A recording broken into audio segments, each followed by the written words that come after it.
Hey, it is New Year's Eve. Happy New Year's to everybody. We made it through 2024, bro. President assassination attempts, killing CEOs. This is all just like at the end of the year. What happened? Like, what was going on at the beginning of the year? I don't even freaking remember, man. But in this video, we're going to be talking about the Stanford prison experiment. It's one of the most known experiments in the psychology world. This one and the Milgram experiment, they're very famous. They've been redone a couple of times to try to see if the outcomes were the same, and we're pretty much the same, man. Like that's the thing about human nature. We're pretty much the same. We can find out about it and we can learn about ourselves, but there's actually nothing new. But this helped us to understand a lot about power, perceived power, which is truly, really responsibility over other people. When you have power, it's truly, really responsibility over others. Um, so before we get in, remember to hit the like button, the share button, the follow button, hit all those buttons, man. I appreciate everybody watching this. We're going to get into this prison Stanford experiment, man. My bad. I need my headphones. Hold that.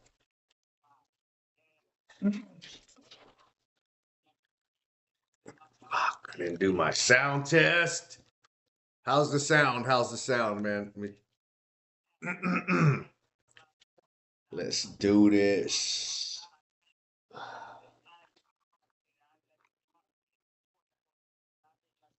Yo, yo.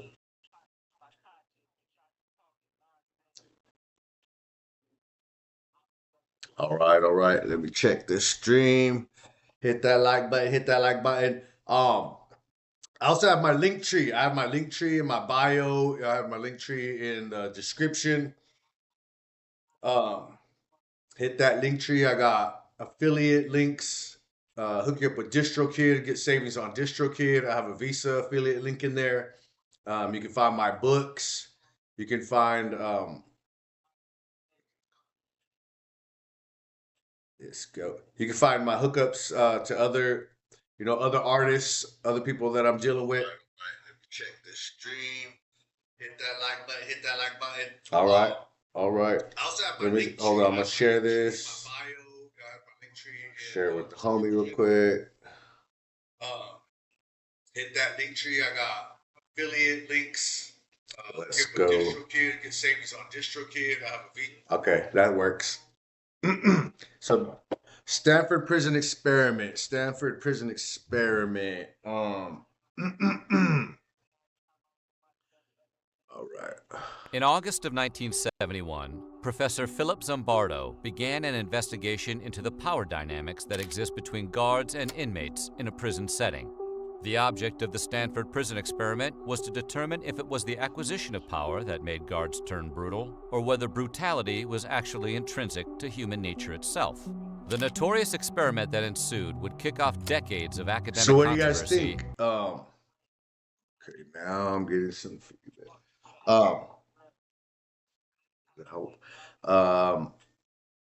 When you get power, do you think it corrupts you? That's one of the things that's been said. Power corrupts. Absolute power corrupts absolutely. What do you think? Would you, if you got a little bit of power, do you start acting all crazy, bossing everybody around? It happens a lot. It happens a lot. And suggest some very dark things about the nature of humanity.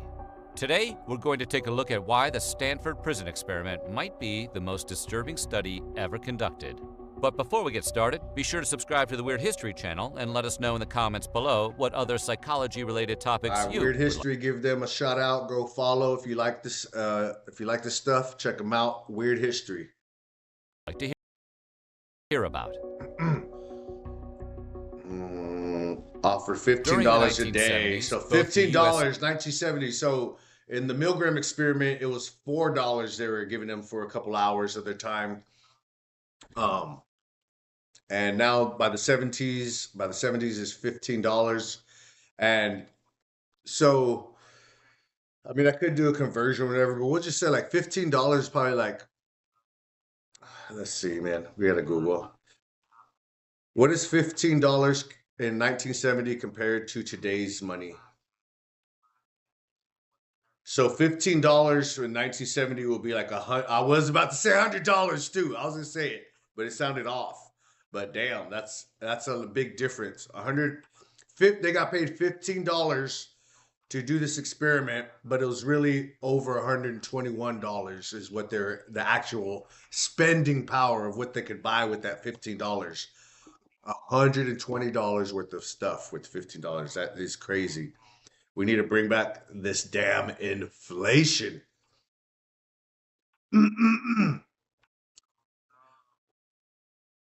Oh God.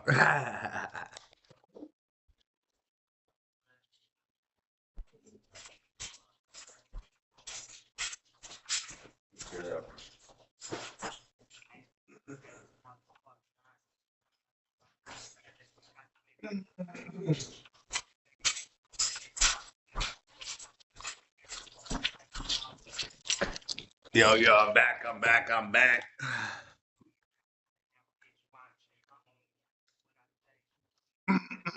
I forgot why I went to go get these. I said something.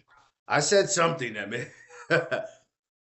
But I want to go grab my hat. So if you live in America and you're with 2A, you need this hat. I'm not going to tell you what it is. Figure it out for yourself.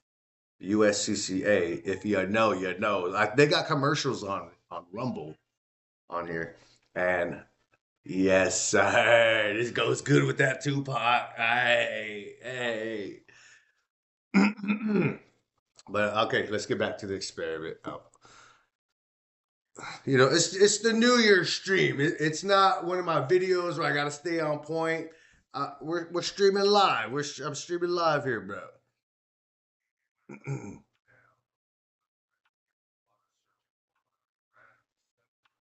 All right. I just want to make sure I got the stream. Turn this down. Everything's looking good. Let's get back into the video. And Marine Corps were interested in learning about the hierarchies of power in military prisons. So the Accordingly, Navy the U.S. Office and of Marine Naval Corps. Research issued Navy and Philip Marine Zimbardo Corps. All right, you guys. a grant to study the relationships between prison guards and prisoners. The objective would be to determine I know I'm if stopping those it, but it's crazy. The Milgram experiment is his name is in the thing. Zimbardo is the one who did this experiment, but they call it the Stanford experiment because this is where it took place. You know, you would want your name attached to things so that people know you did it, but Stanford, people are going to know, okay, it took place at Stanford. relationships were shaped more by the prison environment or the personalities of the guards. The grant would be used to create a mock prison environment in which to conduct the experiment and to pay the participants. Okay, so they created a fake prison in one of the buildings there in Stanford, and they wanted to see what happened when you gave people power and when you took away their power. So you had prison guards and the inmates, the prisoners. And so this is what happens. And they know this. And so they know this happens. It's why they try to do prison reform, but it's also why they keep prisons the way they are. Think about that. Think about that.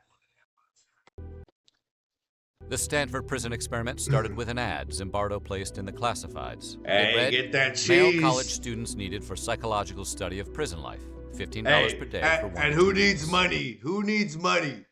College students, men. Men college students need money. Them freshmen, them sophomore, even them juniors, they're $15, bro. I'm there. I am there, man. 70 people applied. They didn't say The bro applicants back were then. interviewed and asked to take personality tests. Anyone who had a criminal record or record of abusing narcotics was eliminated, as was anyone who displayed personality disorders, physical disabilities, or psychological problems. Ultimately, 24 college students, all white and all male, were selected to Okay, participate. so they wanted just the basic average, the most average person they can get. They didn't want superstar athletes. They didn't want criminals because again, they're going to put them into an environment. They wanted this environment to be new to them, not have some pre-existing. They already know how it goes, by being in prison and having been arrested or something like that. They wanted just like regular person never had any problem with the law because they really wanted to see what would happen. You know, why do things happen in prisons the way they do? And would it still happen even if we had people that had nothing to do with the justice system?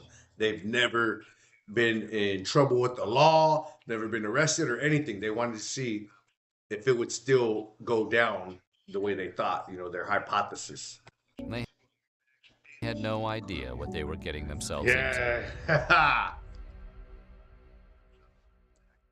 Zimbardo Hey, and his team that's cool. I randomly didn't know divided that about that. That was the one thing I didn't know about this. That they were arrested and booked by real cops. So they got to get that real life, you know. You can tell I've been fingerprinted before. For good things, only good things. Come on, it's me. It's Apocalypse Phoenix. That's tight. Okay. So the real life experience. Prisoners and guards. There were 12 of each category, 9 that were active participants and 3 that were alternates. On August 17th, 1971, the experiment began when the 9 prisoners were arrested by actual police officers from the Palo Alto Police Department. Each person was taken into custody. But what if they went to arrest them like jokingly and they really had some weed on them or something? Like, oh shit, now you're really going to jail. that would be so messed up, bro. It's like, no, is this the experiment? No, you're really going to jail now. Like, oh damn. Taken before being fingerprinted, blindfolded, and moved into a holding cell. Blindfolded? That's Finally, weird. That they were taken into weird. a mock prison that had been set up in the basement of Blindfolded Stanford's is Jordan. weird. I guess they want them to get the prison feel, and if they knew they were walking into the school, the college, like maybe they wouldn't have as much, you know, anxiety or something. Oh, I know, we're just at school. It's nothing. So they had to make them think, you know, that they weren't there at school. Okay. The fake prison felt very real. The researchers who created it had consulted with prison officials and ex-convicts before designing it. The cells were built in a space that was normally used as a laboratory.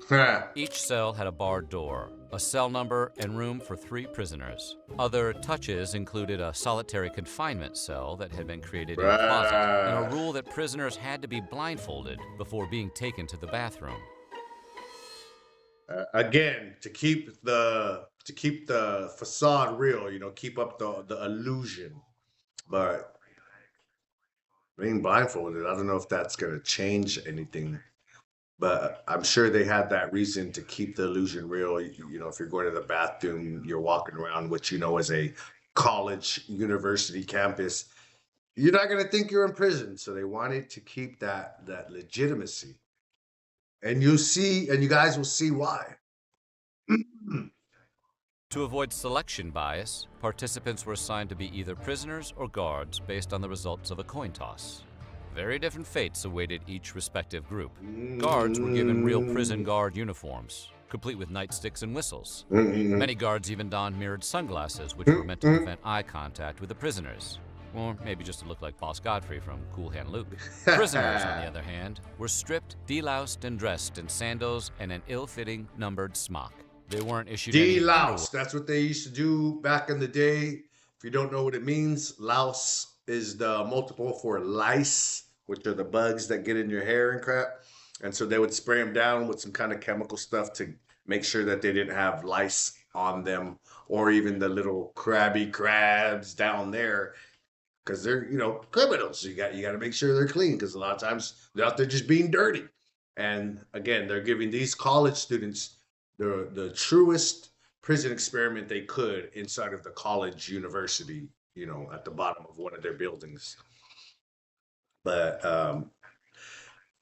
these things are never like they don't make you feel happy to be alive. Like if somebody's strip searching you and they gotta spray you down. It's never happened to me, but you've seen movies. You can just see it. It's dehumanizing. The water's on you. You're just like, am I a dog or something? You know, am I some animal in a pen? And you kind of start to feel like it. Where? Maybe not. They were maybe given nylon stocking caps, which they were asked to wear in lieu of having their heads shaved. Once dressed, a chain was placed on each of their legs. Prisoners were only addressed by their number and had to refer to themselves and the other prisoners in the same way.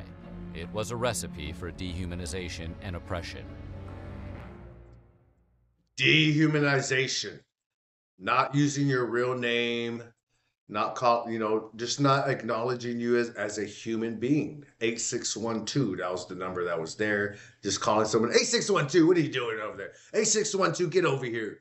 You're just gonna start like my name is Apocalypse Phoenix. No, your name is 8612. And you're just, after a while, you just kind of start forgetting who you really are. And you're just in there, you're just in that environment, and you just start becoming a number. No, yeah, 8615, your buddy over there. You can't call him John. Maybe you try to do it, but then you get caught and then you get in trouble. So it's like, there's no point. I'm just going to call you 8615 because I don't want to slip up and accidentally call you John, the homie. So like you start changing. It starts changing you. Prison changes you. So if you don't want to go through these things, guess what? Like, don't commit any crimes. I know. The wisdom that comes out of me. Zimbardo himself served as superintendent of the prison, and researcher David Jaffe played the warden. The two were responsible for instructing the guards and laying down the scope of their duties. First and foremost, the guards were told to maintain order. To this end, they were allowed to use any means necessary, short of physical violence. Things that were permitted included harassment, the withholding of food, and the deprivation of privileges at the guards' discretion. The guards, unlike the prisoners, guards' discretion. See, when you don't have a set kind of rule of things, and it's like up to their discretion, oh boy, how things can go wrong. I mean, I'm sure you've done it if you had a little brother, little sister, a cousin that was a couple years younger than you. You start telling them, hey, if you want to hang out with me, go get me some cookies, go do this, go do that. And then, the next thing you know, you're like, hey, go clean my whole room and shit. And some of your parents find you like, why are you cleaning his room? Oh, he said if I wanted to play with them. Like, no, you're not going to clean his room. That's his duty. But you guys know what I'm talking about. And that's how fast those things can go. You need to have set definitions, set rules and boundaries in place, or else things can go wrong quick. At your own discretion, bro. You hear those kind of words? Be wary and watch out. Also allowed to work in shifts. The shifts, which each required 3 guards, lasted 8 hours. Off-duty guards didn't have to be at the prison, but were asked to remain on call in case of an emergency. Bell. On the first night, the guards decided to use a whistle to rouse Day one, the first night, these average, regular college students really freaking flipping out. You give them a little bit of power. Prisoners from their sleep for a head count at 2:30 a.m. Some of the prisoners didn't take the head count seriously, and the guards punished them by making them do push-ups. After a head count, the prisoners had already had enough and decided to rebel. On what was only the second morning of the experiment, they removed the numbers from their uniforms, pulled off their stocking caps, and barricaded themselves inside their cells using their... The damn second morning, only one day has went by. And these guys are like, F all of this. Forget all this crap, bruh. Get the shit out of here, throwing the numbers out. You don't know who I am.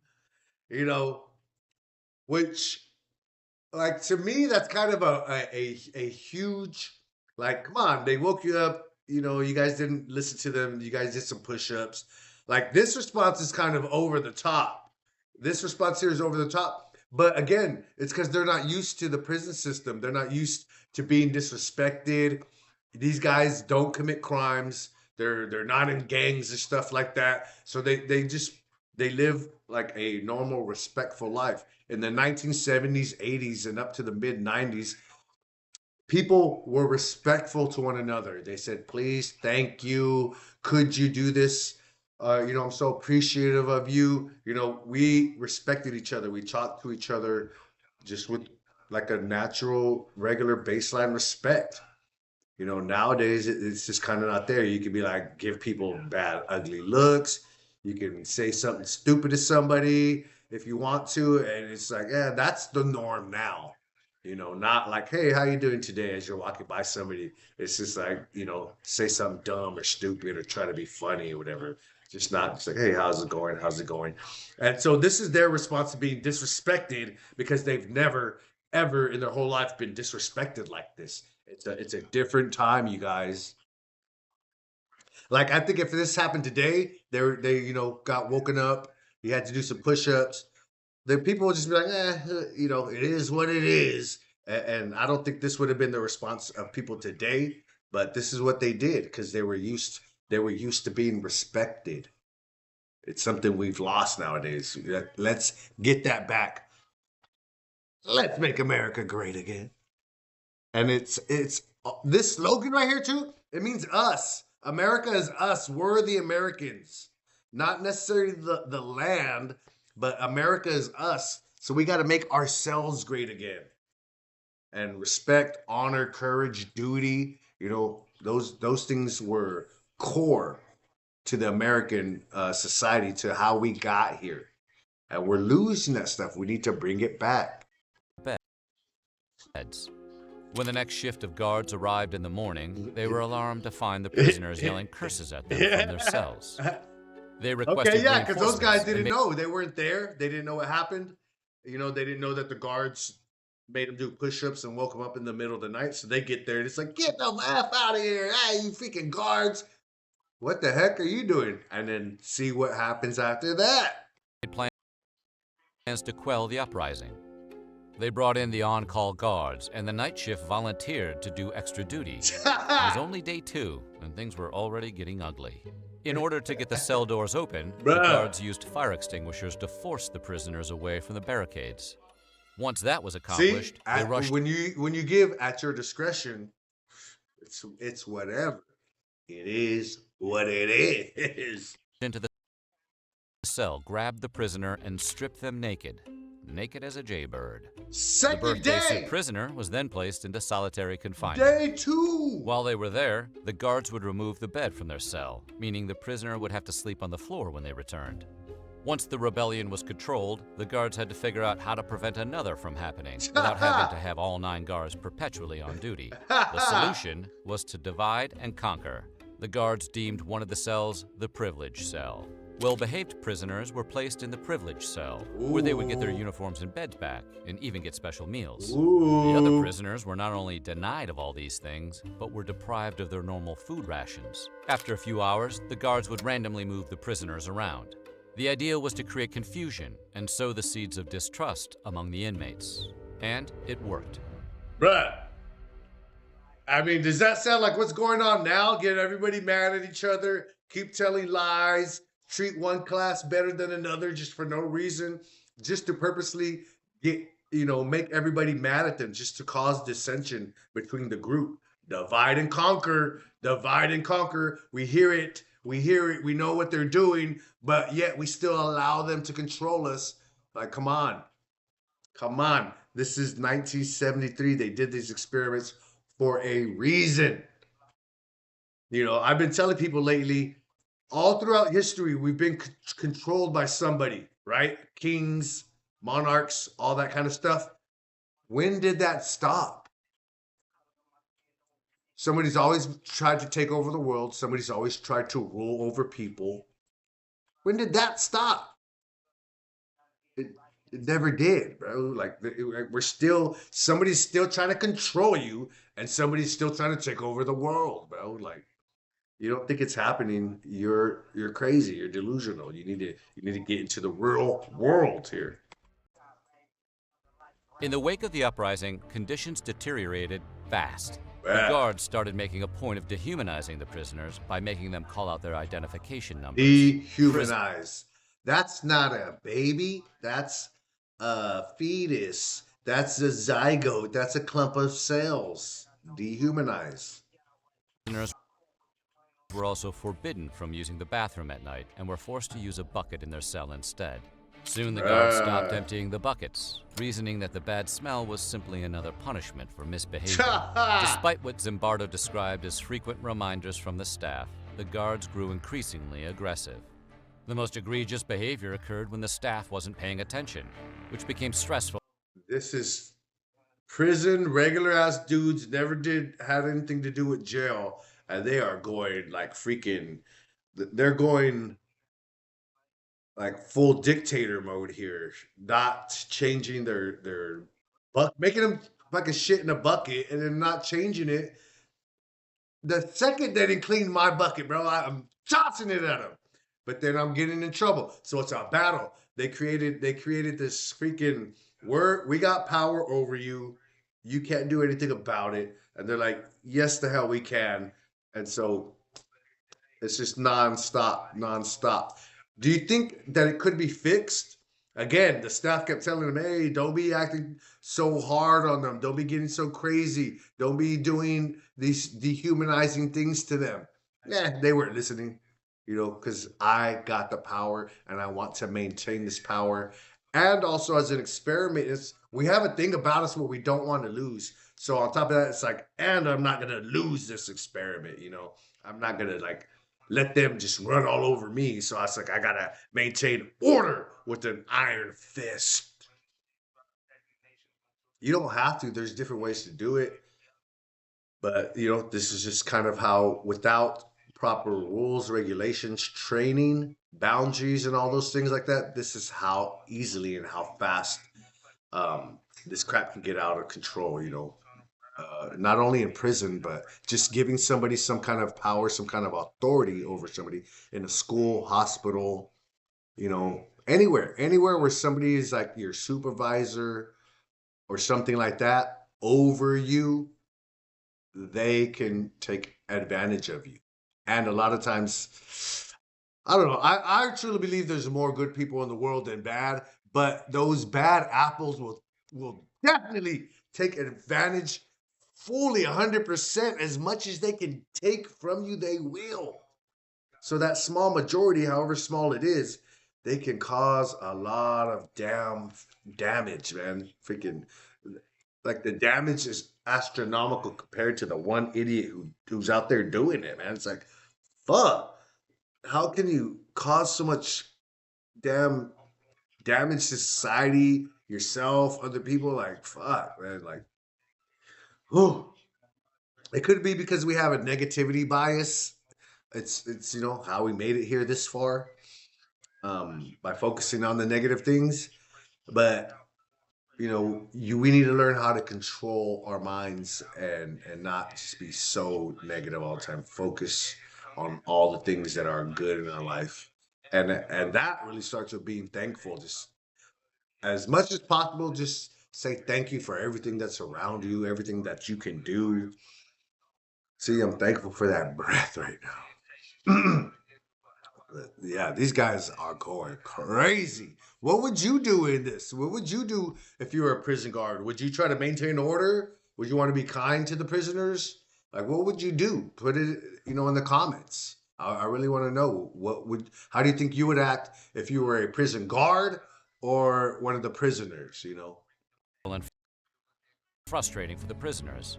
The prisoners, as a result, became increasingly submissive, and the experiment was about to claim its first victim. Ooh. After only 36 hours, Ooh, wow. So all that crap, they're just like, bro, look, I want to be in the good cell because they had a good cell, they had a bad cell, they were doing all this crap to them. And so they're like, look, I don't want to be messed with anymore. I just want to eat my food. I just want to lay down. And so they started listening. I thought they were going to, just keep rebelling and rebelling. But let's see how this goes. That's a crazy turn of events. So what's up with this guy? Corby began suffering from what was described as acute emotional disturbance, disorganized thinking, uncontrollable crying, and rage. The guards used this opportunity to try and coax him into becoming a snitch. Panic attacks. He started having panic attacks. Back then, they didn't have words for these things. Panic attacks, like, this stuff is new. It didn't happen in mass like it is now, where they have a whole pill for it that you could take. They didn't even know what the hell it was. Like, what's going on with this guy? But he's having panic attacks. That's what's going on. I know because I suffered from them for a little while when I was in the military, in a similar situation. So extreme stress can mess with you. When his As erratic behavior continued, the staff realized Doug was in genuine distress and needed to be released from the experiment. On the sixth day, Zimbardo convened a mock parole board, which was headed by one of the experiment's prison consultants. Inmates who believed they deserved parole would be allowed to present their case to the board. It was during these presentations that Zimbardo, along with the other researchers, began to theorize that the prisoners no longer saw themselves as participants in an experiment, but as real prisoners. According to Zimbardo, the Whoa. prisoners had internalized their crimes, as well as their roles as Whoa. 3 days. 3 to 4 days, and a perfectly innocent man that's in a known experiment. They freaking have internalized these fake charges to them, and they are now living and believing and thinking and acting as if they're true criminals, begging for their freedom. Bro, this is crazy. Do you see how they got us by the mind? They control you. They're doing things to you you have no clue about. And that's why I'm bringing you these things so you can get gamed up, get a little bit of the game, understand your mind.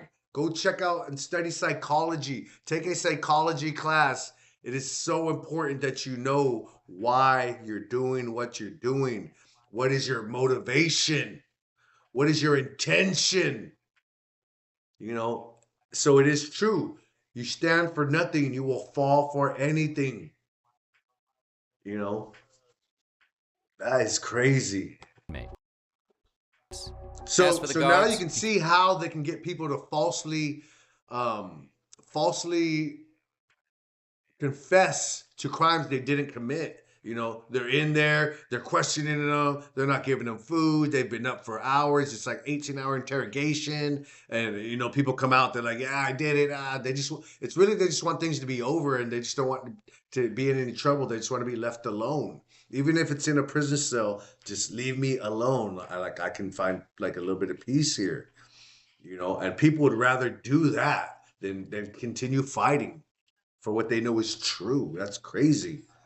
came to identify three different types. Tough but fair guards who followed prison rules. Good guys who did little favors for the prisoners and never punished them.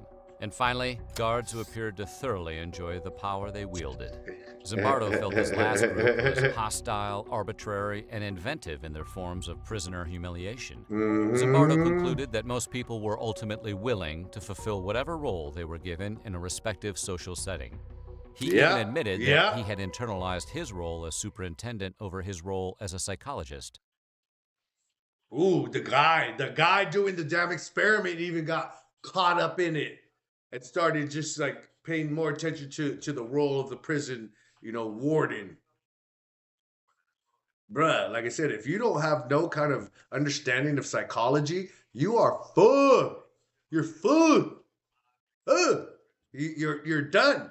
You're just gonna be a cog in the wheel, working, paying taxes. You're not gonna create anything. You're not gonna call for any kind of change. You're just gonna live your life comfortable, wishing for things, but never going after them or achieving them. Because like most people are NPCs. Most people are NPCs, man. Like, bruh, this is. And I know about this experiment. I know everything that happened in here. I know blah blah blah how it went. Blah blah blah blah. You know, I know about this experiment, but just like re-going over it again and seeing these things. Oh my gosh, it is so freaking crazy, man. How controlled you are without even knowing it. You think you're free, but they got you by the gonads, man. They control your everything. They control your everything. So, learn about psychology, learn about how and why you're thinking what you're thinking, what your motivations are. It's super important, or else you're gonna be just led around like a bag in the wind, paper bag in the wind, wherever they want you and whatever they want you to feel, do, jump. You're gonna say like how high. It's like you're there for them. You're doing their job for them because your mind is so you know so encaged. You've allowed them to cage your mind that you think that's normal. You think that everything you do is because it really is you when it's not. They control you. So the matrix is this. This is the matrix. It's not that we're in a cocoon and they got something jacked to it. No, they control us. They control everything about us. It's like our brain is in a little cocoon and they're just siphoning all this power from us. That's what they're getting out of us through our work and how we live and just spending money, just working hard and just throwing the money right back at them for nothing, for shit that doesn't appreciate. It, it, you end up selling it for a quarter, 2 years later. You know, you need to control your mind. You need to get on your mind and become a little more responsible, a little more mature, and a little more disciplined, and you'll see how your life has changed. Like I did that these last 3 years. I was out messing around, partying, chasing girls, and all that stuff. And then I got sober 4 years ago.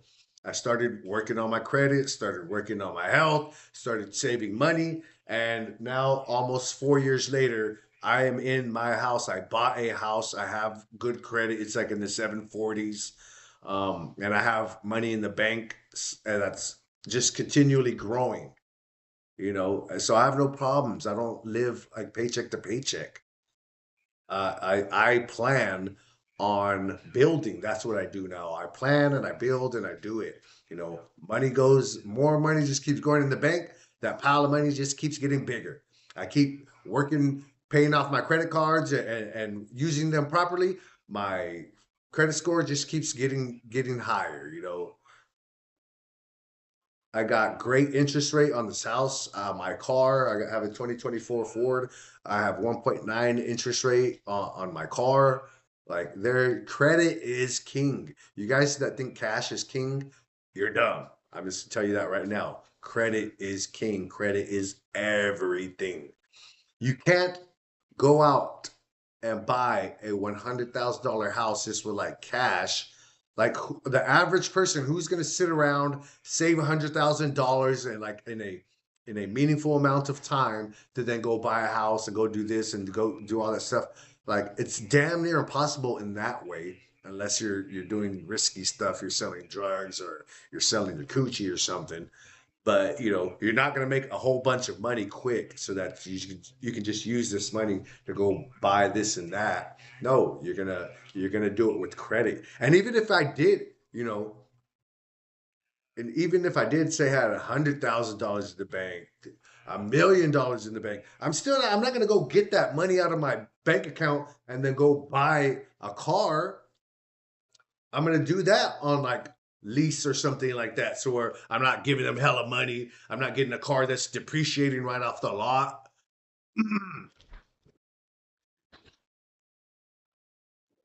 So like that's what I'm saying. There's a lot of information out here. Like the information is there for you to be wealthy, to be rich, to get everything you want, to live the life of your dreams. It's all there. It's been there. It's even easier today than ever before. Before you had to go to libraries, research. Now we have it all on our freaking phone. You could be creating wealth at this moment, but you're not because you are controlled because you don't know. There's so much you don't know. That's why I'm here. That's why Apocalypse Phoenix is gaming you up.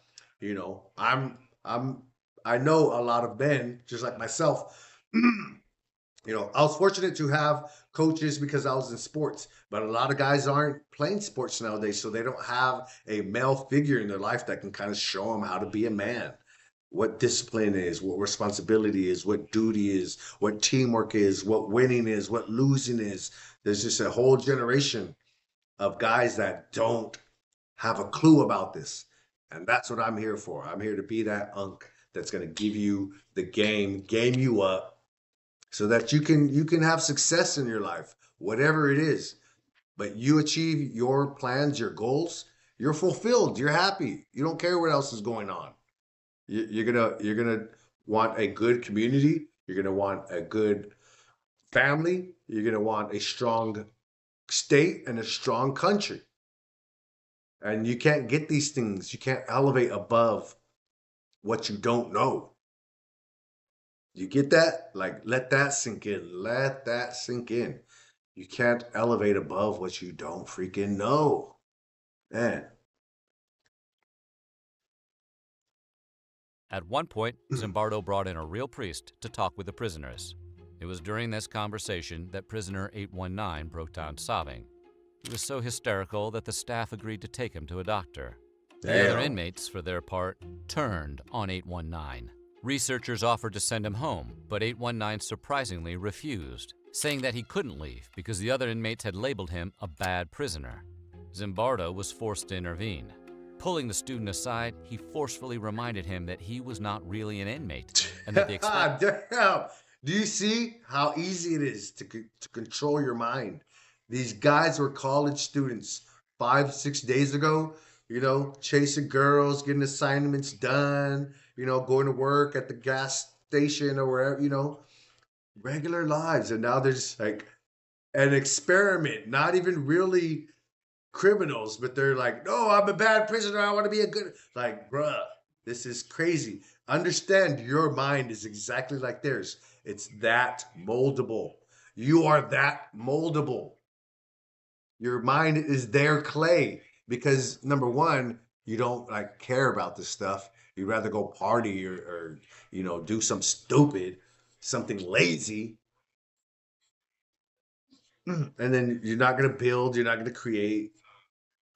So that's why that's how they have you like that is because you don't even care enough to try to get control of your mind. So these guys, like I said, they were freaking college students just like a couple days ago. Now they're like, I'm a hardcore criminal in prison and I need to stay here in prison. Like, what the fuck?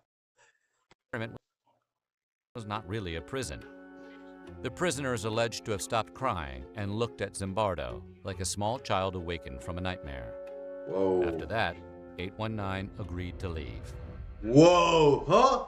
I'm not in a prison? Yeah, bro, you're not. Oh. Oh, okay, I'll leave then. And so understand and get it. You think you want to party, you think you want to drink you think you want to do these drugs. You think that's how you want to live. You think that it's fun. You think it's getting you through the day, through the month, through the week. But no, they have fooled you into thinking you're doing good, that it's fun to get drunk and black out, that it's fun to put yourself in positions that could get you in trouble with the law or get you jumped, robbed, SA'd for guys and girls, because it happens to guys almost as much as females, which it doesn't happen very often. SA and stuff like that. But again, the little bit of people who do this crap, they cause so much damage that you can't believe it's just one person doing that. But these people that do those things, they're out to get you, they're out to ruin you.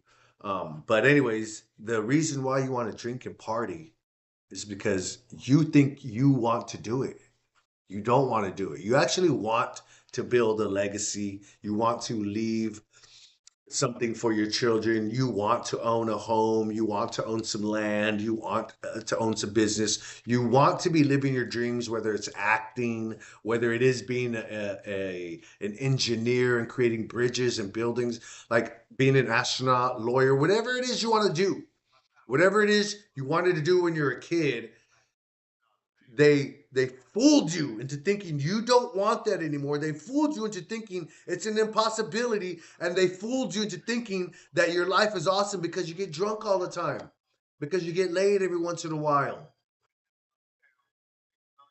Under these weird conditions where it needs alcohol and drugs and late nights and things like that. And then you try to start a relationship under those weird pretenses, and then you guys break up, and within 3 months, is that on average it's about 3 months. Or if you stay with each other longer, it's just like toxic and there's arguments and you're cheating and you're cheating and it's just not great. It's just not an all around great,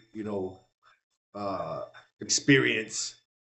And you think you guys want this, and you do it week after week, day after day, and you're just like running to it. And you're like, well, I'm running to this alcohol. I'm running to these parties. I'm running to these lame people that just want to talk about gossip and stuff like that. And you're like,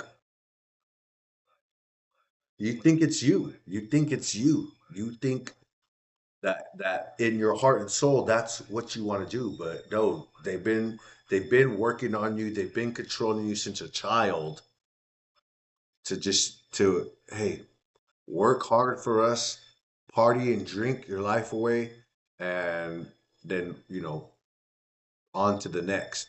But no, control your mind, control your life, and freaking start building, start thinking about leaving a legacy. Hey, the water. All right, guys. The 2 week On the sixth day, experiment. a recent PhD It recipient lasted named only Christine 6 days. Regular people. Regular people. Hey, boiling water. You're boiling some water? Yeah. Damn. So this Maslach was brought in to interview the experiment was prisoners. supposed to last 2 weeks. It lasted 6 days because it just fell all to hell. It just went to shit in a handbag, man. Horrified by what she saw, she confronted Zimbardo, asking him how he could see what she had seen and not care about the students who were suffering. According to Zimbardo, he quickly realized she was right. It was at that moment that he decided to prematurely end the study. Later, he would reflect on his own behavior and claim that it wasn't until his Damn. discussion with Maslach that he realized how deeply he had internalized his role at the prison. Ultimately, he concluded he was thinking like a prison superintendent rather than a research psychologist. Both the ethics and conclusions of the Even the Stanford psychologist who went to school for about 4 to 6 years to get his master's, his PhD in psychology, even this guy got fooled by his own freaking experiment. He put this shit together. He set it up. He knew all the rules. He made all the rules. He was there for the whole thing. And even he got caught up in it. So again, it shows how it goes to show how easy it is that they can control you. Even when you're the one setting the crap up, you get lost in the sauce. So we have to be diligent about our minds, about controlling our thoughts and knowing who we really are, what kind of person we really want to be. We really have to focus on that. And stop focusing so much on these external things that don't have anything to do with you. Stop drinking, stop partying, stop chasing women, stop chasing freaking food, stop chasing fantasies that you haven't put in the work for that you're not gonna get.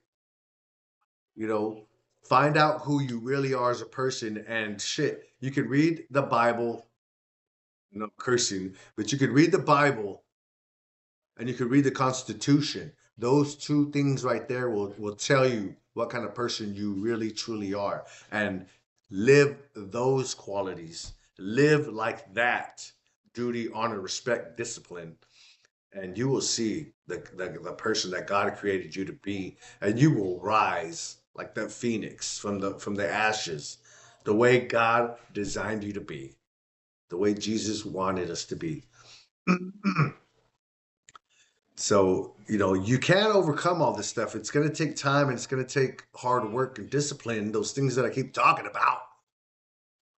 But guess what? At the end of the day, you're going to be fulfilled. This life that you're living now, that's kind of just, so, it'll change.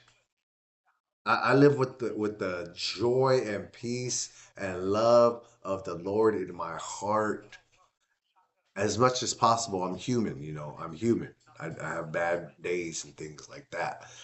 But I live in this thankful state, and I read the word to find out who I really am. And then I allow myself to live like that. So do that for yourself. Find out who you really are and allow yourself to live like that. It's gonna take time, okay? So don't stop.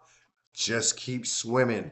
Just keep swimming. Just keep swimming like Dory.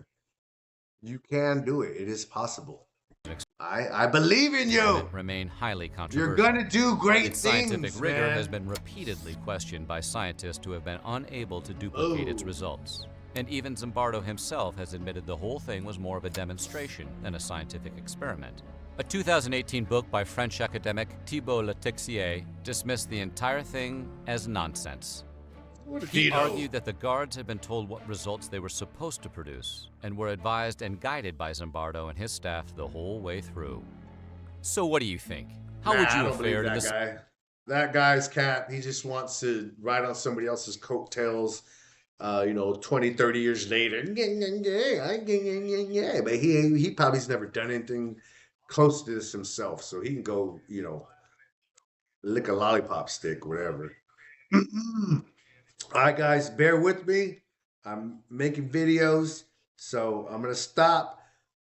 Hey, remember, hit the like button, hit the subscribe button, hit the follow button, hit the share button. I appreciate everybody watching this video. I'll catch you in the next one. Peace.